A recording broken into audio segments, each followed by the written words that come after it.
ओम ज्ञानतिमिरन्धस्य ज्ञानाञ्जनशलाकया चक्षुरुन्मिलितं येन तस्मै श्रीगुरवे नमः। वन्देऽहं श्रीयुतपदकमलं श्रीगुरुं वैष्णवांश्च श्रीरूपं साग्रजातं सहगणरघुनाथान्वितं तं सजीवं साद्वैतं सावधूतं परिजनसहितं श्रीकृष्णचैतन्यदेवं श्रीराधाकृष्णपादान् सहगणललिता श्रीविशाखान्वितांश्च। हे कृष्णा करुणा सिन्धो दीनबन्धो जगत्पते गोपेश गोपिकान्त राधाकान्त नमोऽस्तुते। तप्तकाञ्चन गौराङ्गी राधे वृन्दावनेश्वरी वृषभानुसुते देवी प्रणमामि हरिप्रिये। नमो महावदान्याय कृष्णप्रेमप्रदायिने कृष्णाय कृष्णचैतन्य नामिने गौरत्विषे नमः। पञ्चतत्त्वात्मकं कृष्णं भक्तरूपस्वरूपकं भक्तावतारं भक्ताख्यं नमामि भक्तशक्तिकम्। श्रीकृष्ण चैतन्य प्रभु नित्यानंद श्री अद्वैत गदाधर श्रीवासदि गौरभक्तवृंद। हरे कृष्णा कृष्णा कृष्णा हरे हरे हरे राम राम राम हरे हरे। जन्माद्यस्य यतोऽन्वयादितरतश्चार्थे सुभिज्ञस्वराट् तेने ब्रह्म हृदयादिकवये मुह्यन्ति यत्सूरयः। तेजो वारिमृदां यथा विनिमयो यत्र त्रिसर्गो मृषा धाम्ना स्वेन सदा निरस्तकुहकं सत्यं परं धीमहि। नारायणं नमस्कृत्य नरं चैव नरोत्तमं देवीं सरस्वतीं व्यासं ततो जयमुदीरयेत्। स्वस्ति अस्तु विश्वस्य खलः प्रसीदतां ध्यायन्तु भूतानि शिवं मिथो धिया। मनश्च भद्रं भजतादधोक्षजे आवेश्यतां no मतिरप्यहेतुकी। Reading from Srimad Bhagavatam, Canto 7, Chapter number 13, beginning from verse number 42. So these are instructions of Avadhuta Dattatreya to Prahlad Maharaj. And in the previous verses we read how he was speaking about his own life, which is not dependent on anything external. He is totally immune to what happens, including his food and sleep. So he said that sometimes he eats, sometimes he does not eat for days because he makes no effort to get food, like a python. He said he has two gurus, the honeybee, which teaches him to not make any effort and be greedy, and the other is about the python, who just lies in one place and survives on whatever he gets. So he said that that's how he lives. Sometimes he is dressed up nicely, sometimes he is lying on the ground in dust. So nothing disturbs him. Basically, he is saying that how he is beyond all the dualities of of the material world. So this is something very rare, because we all feel heat and cold, hunger and thirst, sleeping and so on, but he is not influenced by anything like that. So for ordinary mind it is difficult to even believe it, that someone can be like that. But still it is possible, and that's what is being described here. So he says that even when somebody is giving him honor, respect, worship, this does not disturb him. Because disturbance is not only from criticism but also from praise. Actually, disturbance comes only from the praise. If you are not disturbed by the praise, you will not be disturbed by the criticism. Because we feel happy by praise, someone honors us, someone praises us, we feel happy, then that actually becomes the reason to feel disturbed when someone criticizes us.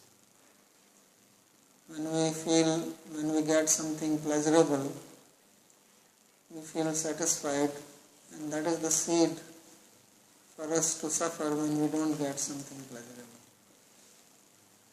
So we can understand, and we all understand, that if I get some favorable situation, then I feel disturbed. But actually the cause of that disturbance is not in that. The cause of disturbance when I get something unfavorable is not in the unfavorable situation, but it is in the favorable situation. Because I relished the favorable situation, then I have prepared myself to be disturbed when I don't get the favorable situation. When somebody praises me, then I am preparing myself to be disturbed when someone criticizes me.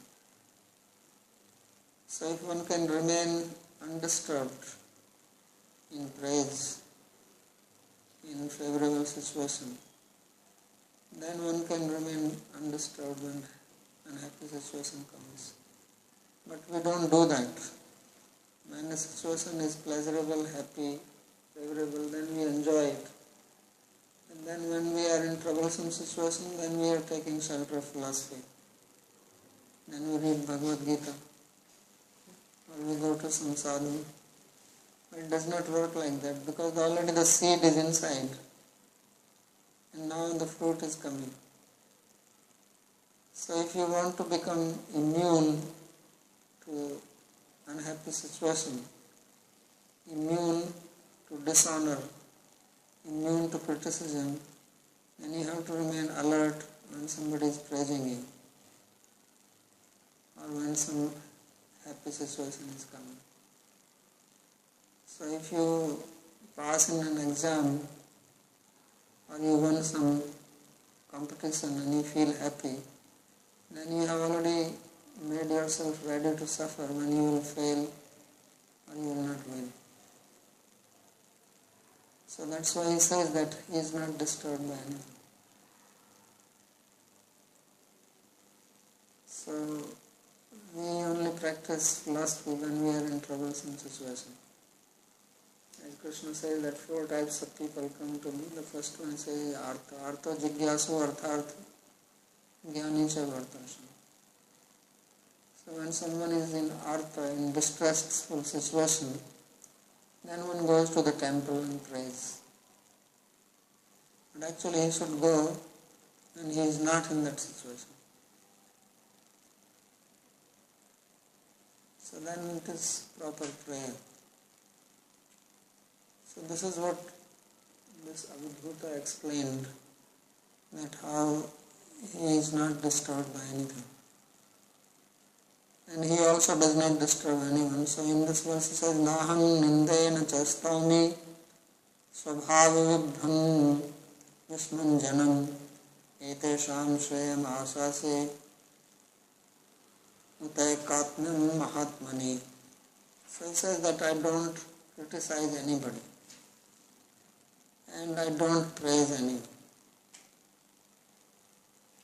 because I know Swabhav Vishman Janam, that people have Visham Swabhav, uneven, it is not balanced.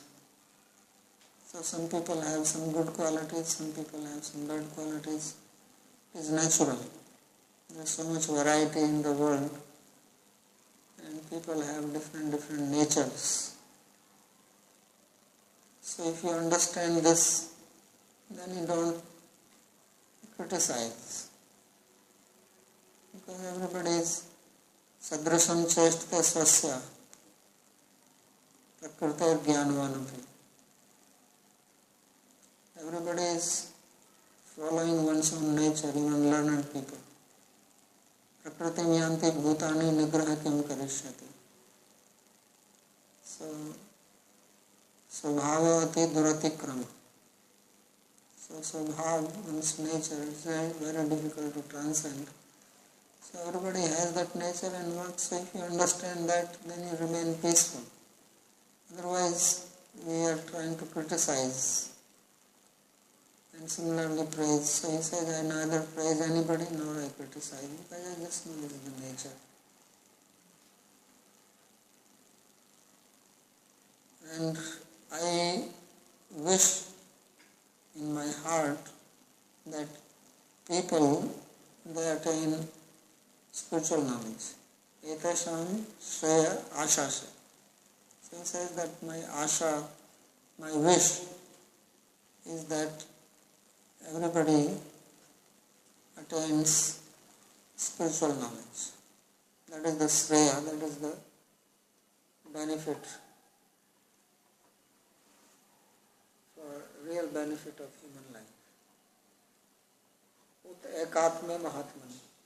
And ultimately attain liberation.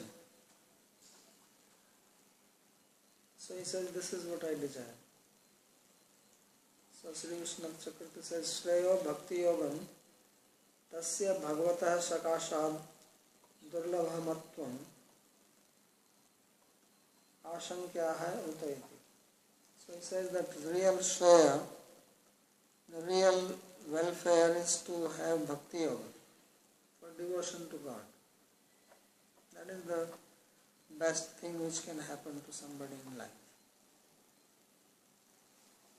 There is nothing better than that. So Shreya means that is ultimate welfare, ultimate benefit.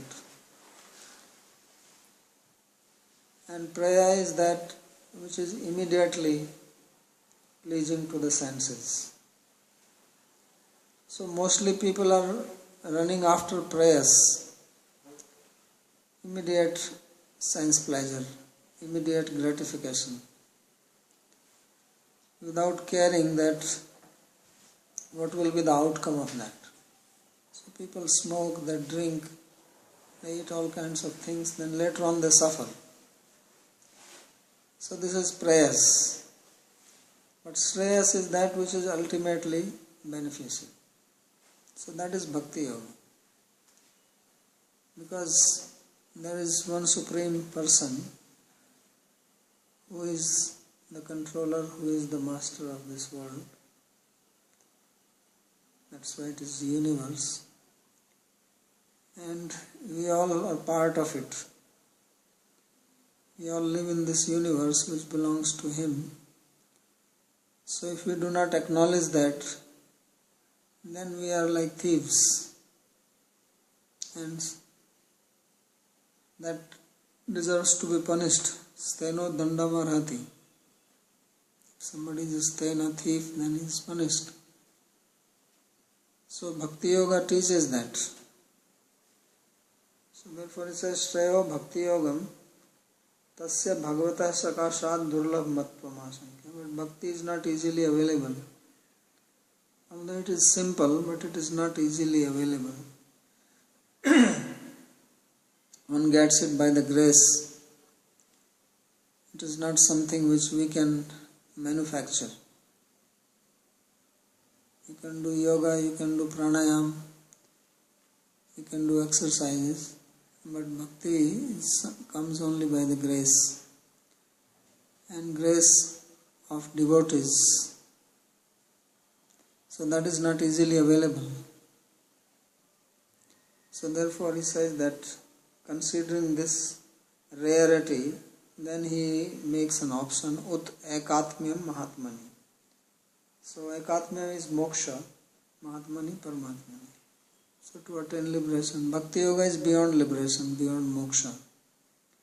Because a bhakta is not interested in moksha.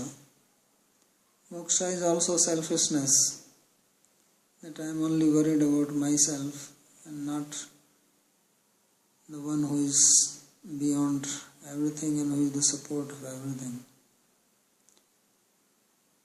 So then you want to just renounce. So that is not the highest. But people are generally interested in that.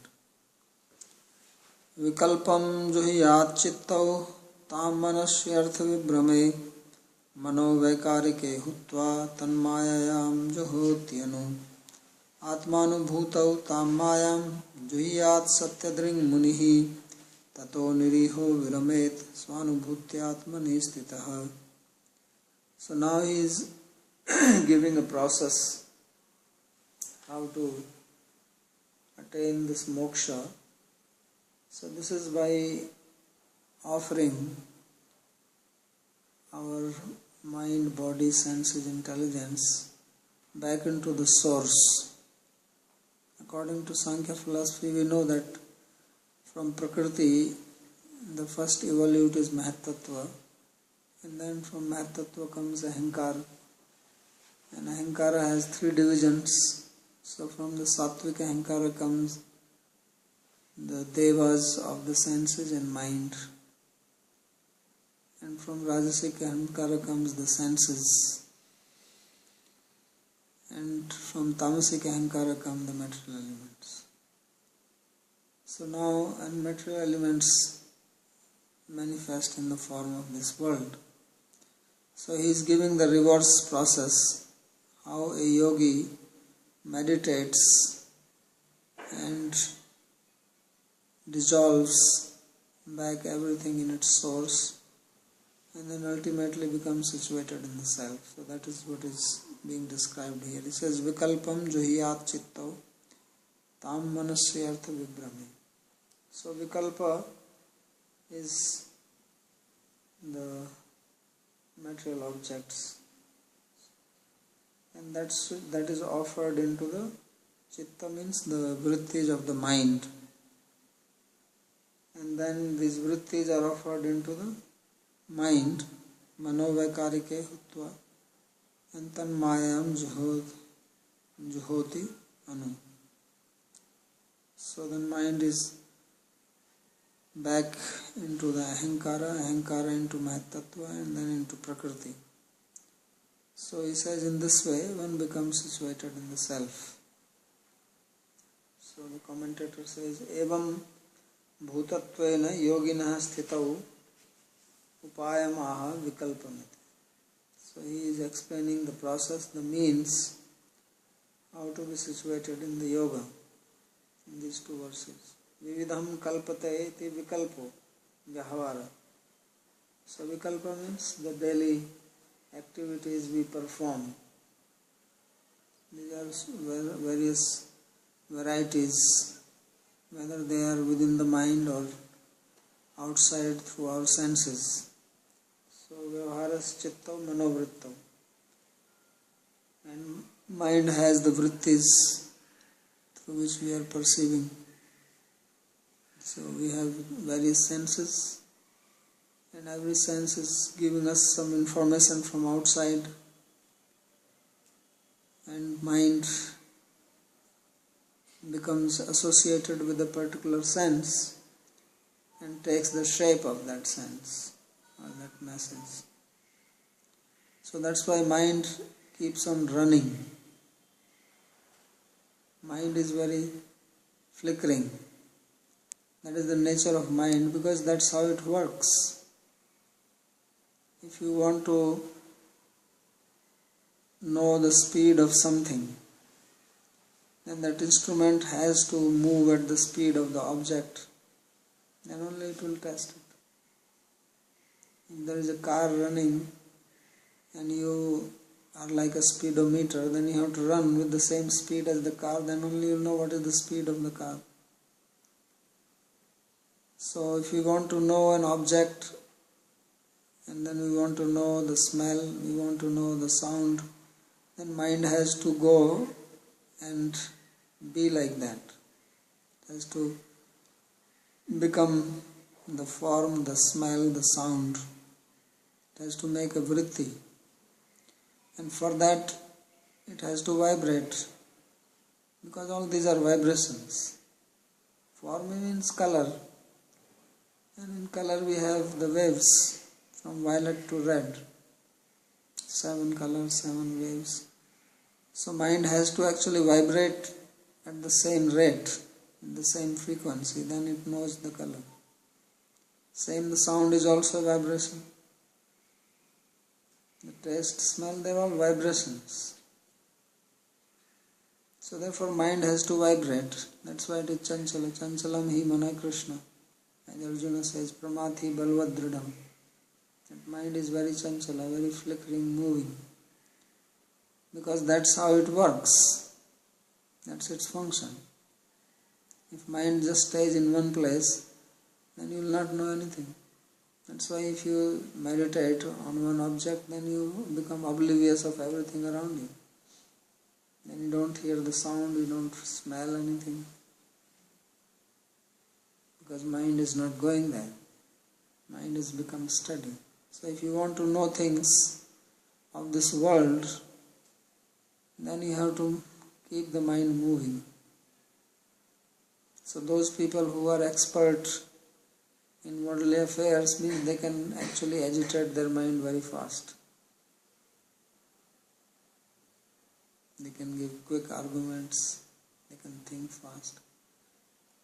But this mind is useless for knowing the Absolute. Because the Absolute is not changing. In the material world everything is changing. And if you have to know it, then your mind also has to change along with it. But God is unchanging, so if you want to know God, then you have to make the mind stable. Because He is stable. Matter is in flux. So this mind which is good in knowing things outside is useless for knowing things which is inside. So therefore you have to learn how to control the mind. And that is difficult because we have never practiced it. All the time we are practicing how to move the mind.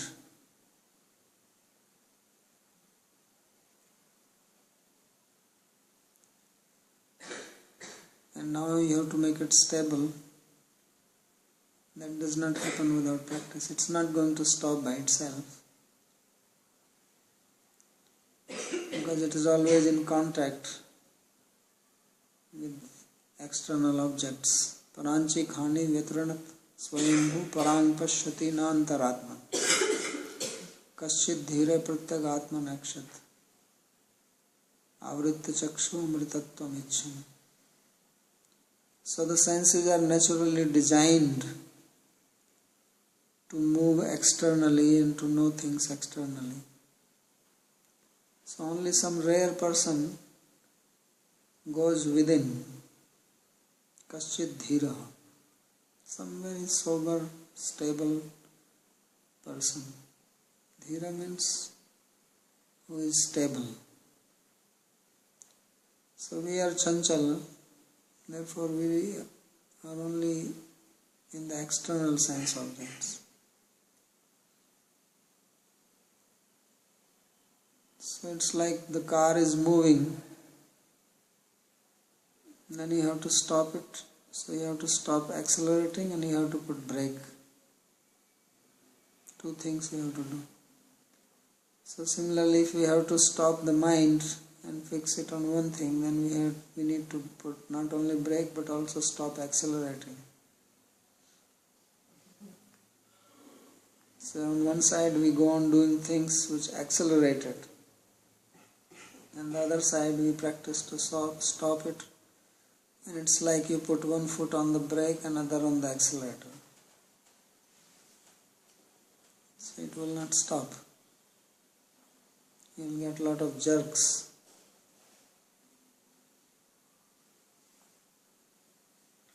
So therefore the process is same, that the same foot which you use to accelerate, you have to use for braking. Right? In the car, you use the same foot to accelerate, you use the same foot to brake it. If you use two separate feet for two different things, there will be problem. So we have to use the same. And the things by which we are accelerating, now we have to brake with that. And then you will see another world, the inner world. So now the outer world is called this vikalpa. So vikalpam juhiyat chitta. So you have to offer this into chitta. Offer means that you have to extract your mind from these things. Now our mind is busy only sensing these things. Therefore it can never be peaceful. It's always active. Even your body becomes stable, peaceful, the mind is still running. You lie down in the bed, the mind is still running. Because it is always engaged in this vikalpa. So vikalpa juhiyat chitta. So you have to offer it into the chitta. Means bring your senses back from this. And chitta utam manasi. And then this chitta vritti, they have to be offered into the mind, means stop making them. And mano vaikarike, and mind into vaikarika, that is ahankar. So vaikarike, ahankare.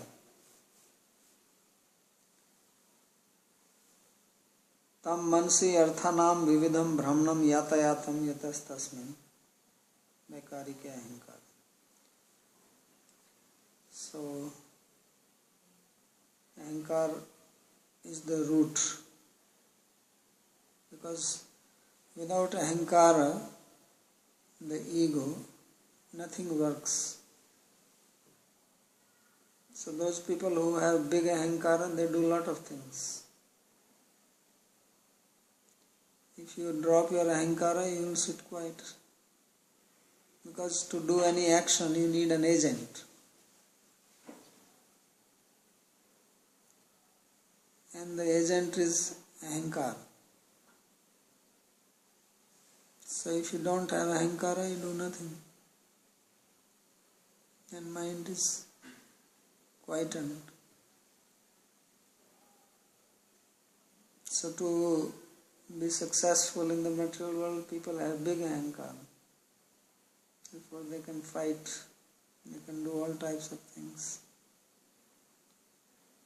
If you take to sadhu life, then you are told to drop your ahankara, then you don't want to do anything.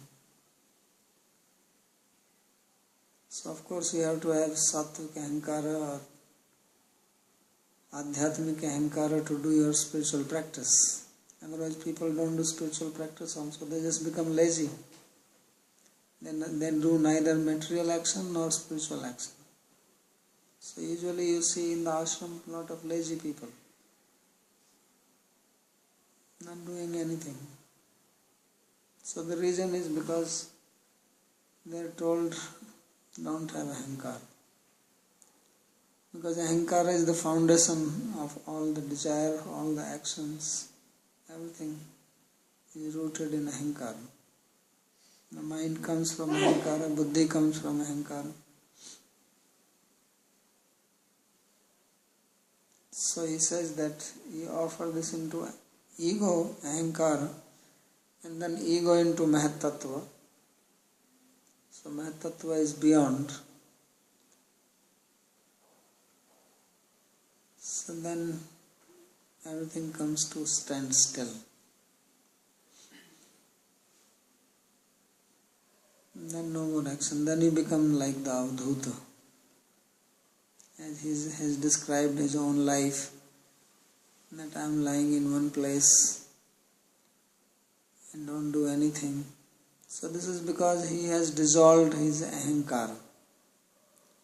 And if your ahankara is dissolved, then somebody praises you, makes no difference to you, because you have no ahankara. So you are neither disturbed by the praise nor by the criticism. This disturbance is as long as you have the ahankara, which is related to the body, then you become angry if somebody speaks ill of you, or you become very happy if somebody praises you. So he is an example who is beyond that.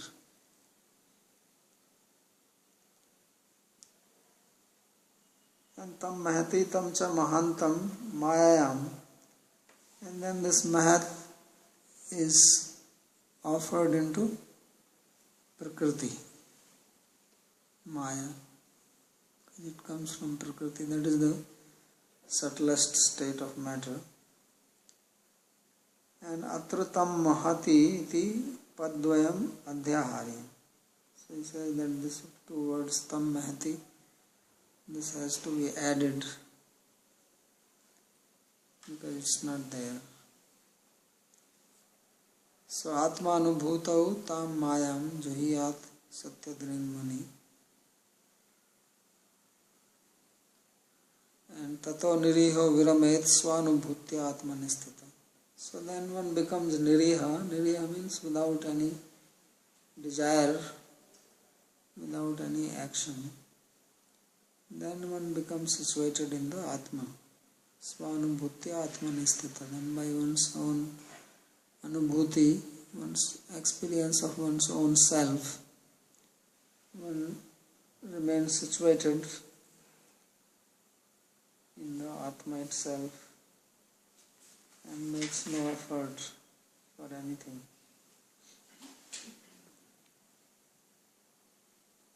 So no more action. So this is the state of Avdhuta. Yes. Isn't it moksha? What's the difference? Is Avdhuta experiencing moksha? Yes, this is moksha. This is moksha. Yes. So moksha means that, as the word itself says, moksha means liberation. So you are liberated from everything. You don't make any action, you have no desires, no thoughts, nothing. You are just you. So this is of course Gyan Marg. In Bhakti Marg, we are not after moksha, we are after service.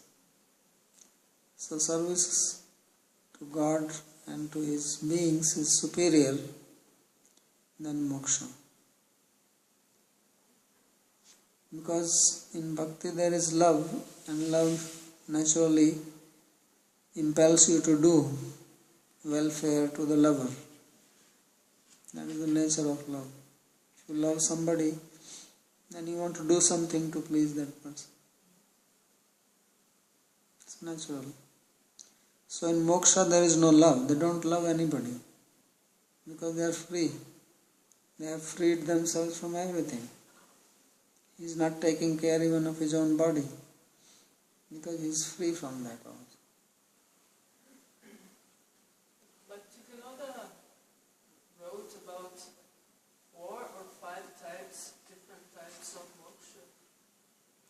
Personal moksha and impersonal moksha. Yeah, personal moksha is different. This one is impersonal. Yeah, or even if it is personal, it can be that shanta, neutral. Because in neutral also you remain indifferent. That's why it is called shanta. Because moksha ultimately is not possible without bhakti. Although it is described like this, but without bhakti yoga, you cannot get moksha. Because mameviya prapadyante maya metam tarantite.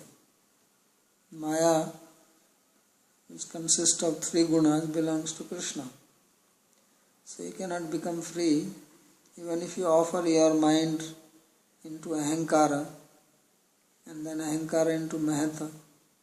Then how will you offer mahata into prakriti, because you have no more ahankara? Right? Because to do anything you need ahankara. And if ahankara is dissolved into mahata, then mahata tattva still remains. And prakriti still remains. So you may be free from ahankara and you may be jivan mukta, but after dying you will not become liberated. You can merge into prakriti or mahatattva and stay there. And then you think you have become liberated, because mahatattva is also like Brahman. As Krishna says, Mam yonir mahad brahma tasmin garbham dadamiham. So he is calling it as Brahman, mahad Brahman. But it is material. So the people confuse this for moksha. But it is not. So in the Yoga Sutra also this is described by Patanjali. So the Prakriti Layanam Videhanam. So they have Prakriti Laya. They merge into Prakriti. So without bhakti there is no moksha. That's why Patanjali also says Ishwar Paranidhana. Surrender to Ishvara. So actually there is no such thing as impersonal liberation without bhakti. It's not theoretically possible, what to speak of practical. Because how are you going to get rid of Maya? You use your own mind. You can get rid of your avidya by vidya. But then vidya will remain. And vidya is also material. Because Maya has 2 potency, vidya, knowledge potency, and avidya, the ignorance potency. So avidya is the cause of bondage and vidya is cause of liberation. But vidya only brings you to the door of liberation. It cannot get you out of it. So then vidya still remains. So then you become situated in sattva, and that sattva is also a bondage. So jnana sangena badhanati, sukh sangena chanam. It also binds you. So this is the problem, that without bhakti there is no mukti.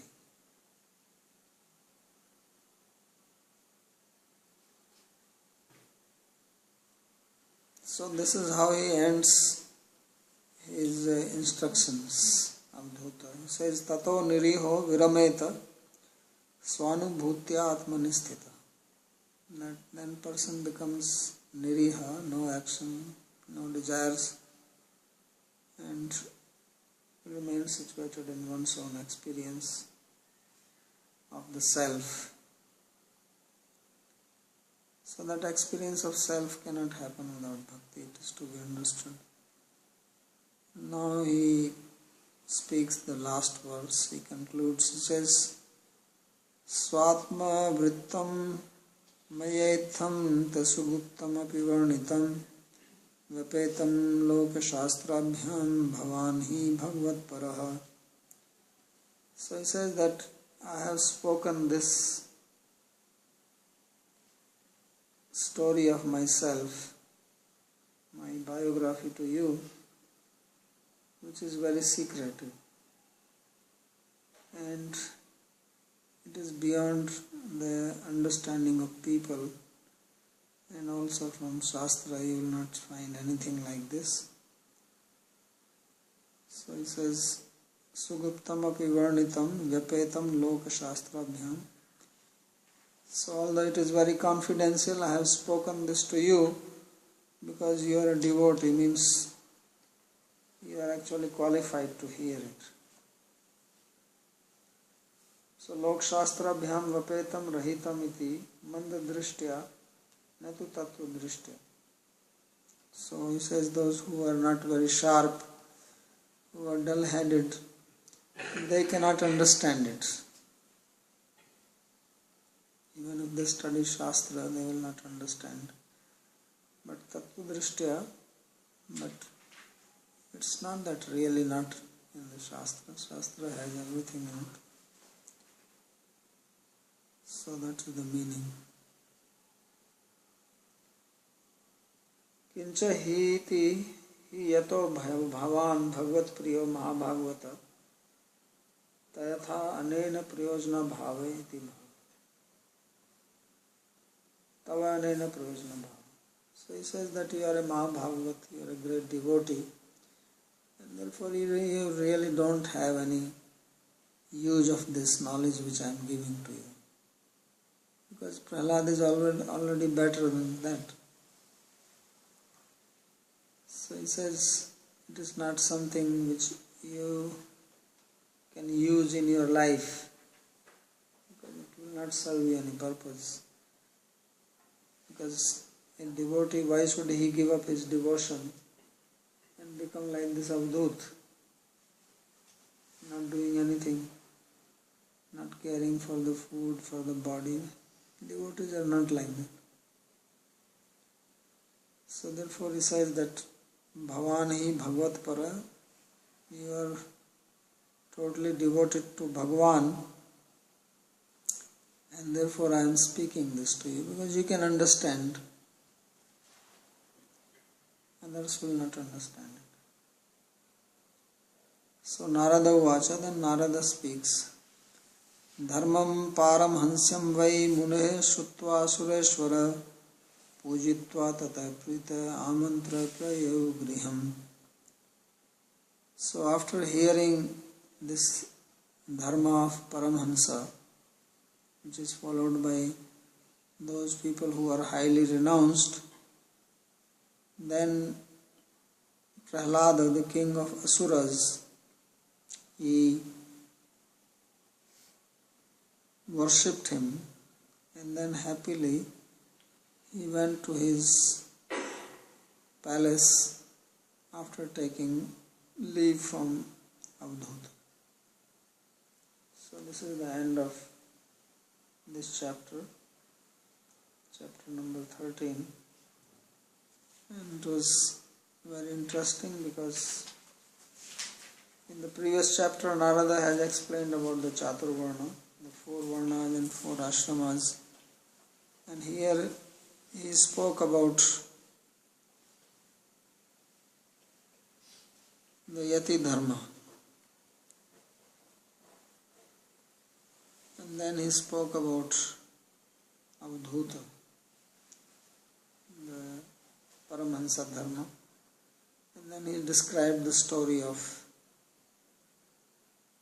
Dattatreya, how Prahlad met him. He was just lying on the floor, on the ground in the forest alone, covered with dust. But Prahlad could see some light in his eyes, which was very special. Because eyes speak about your bhav. So he could read into the face, into the eyes of this Avdhuta, and he understood that he is some great personality. And therefore he asked him a question. Of course the question was very odd, you go and ask, why are you so fat? What kind of, you go to meet some sadhu who is fat, and then you ask him, but why are you so fat? So that's a very abnormal question. So that's what he asked him. He said that only those who enjoy life, they are fat. So why are you fat? So bhoginam khalu deham piva bhavati nanyata. So this is a very bold question. Usually nobody will go and ask anything like this. People may speak about why this Babaji is so fat.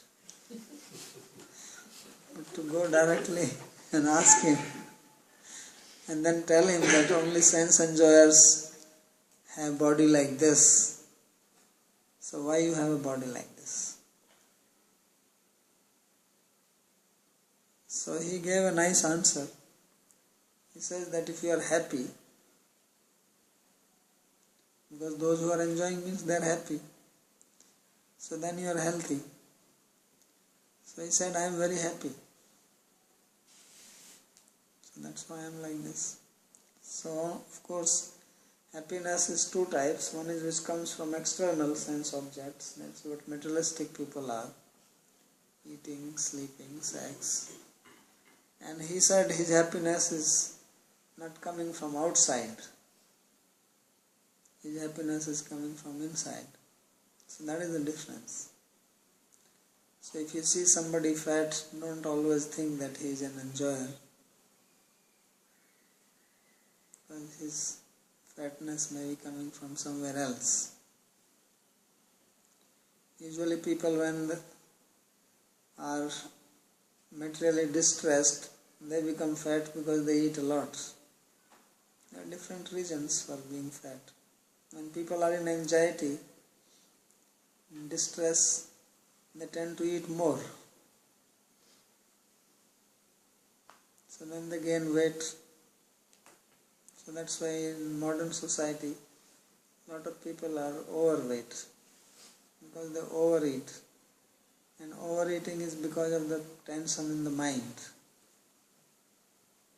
So they compensate with food.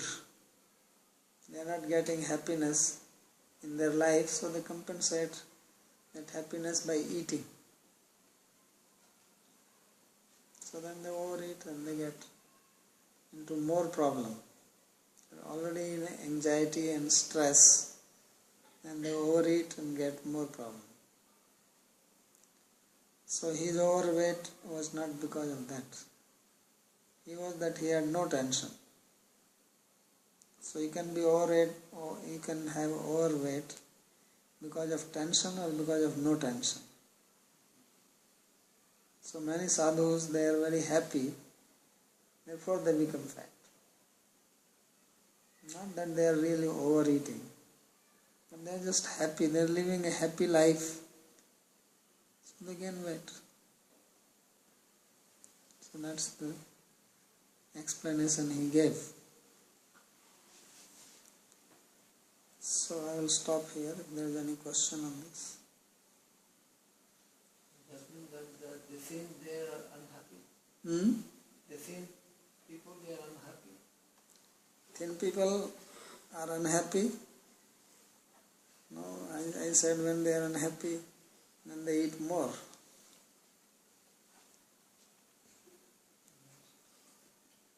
So there may be different reason. Thin people maybe they are not having good digestion. They have stomach problem. Or they are, whatever they eat, they consume it and they work, so they don't gain weight.